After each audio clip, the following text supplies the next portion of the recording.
The thing about balancing work with sickle cell pain is it's not the really bad, severe pain that you have to worry about. If that pain comes, it takes you out. Like you have no choice but to sit down and rest. You're retired, it's done. It's the niggling, mild pain that just kind of lingers and comes with that feeling of fatigue and just laziness that you can't be bothered.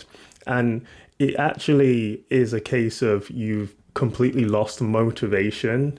You can still physically function and do more or less what you need to do, but it's just annoying and uncomfortable.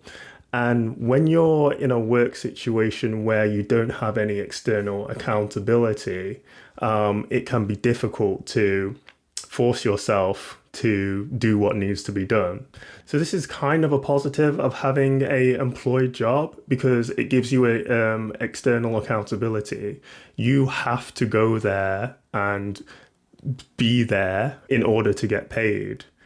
Whereas when you're working for yourself, such as, on an online business, if you have that kind of loss of motivation because of the milder pain and fatigue, you might be missing the accountability to keep pushing forward even when you don't feel like it.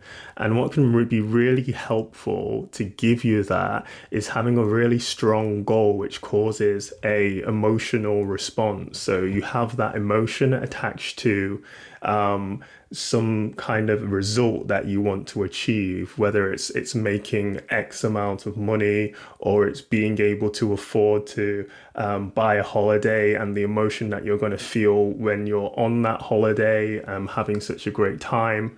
And that's what's going to push you forward, what's going to pull you towards that, because you know that the work that you're doing is going to lead to that result. So one of the main tasks of working for yourself and having the flexibility and control to manage your time is also to set your own goals that are strong enough to carry you through those periods where you just feel like you can't be bothered, essentially, because of the unpleasantness of the pain and the tiredness.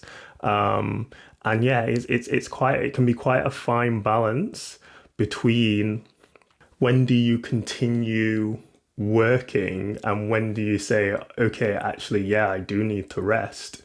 That's why that sort of mild borderline pain is difficult. And that's why it can be really helpful to speak to someone that understands that, just as a way of getting a second perspective on it and getting the thoughts out of your mind so that you can hear yourself and just help you make decisions. And that's the kind of thing that I help people with as a sickle cell coach, having lived experience of sickle cell and also medical experience of knowing when actually enough is enough, you're going to do yourself damage here. So I hope you find that helpful. And if you have sickle cell and you want to start an online business for more control and flexibility of your work schedule, then reach out to me for support.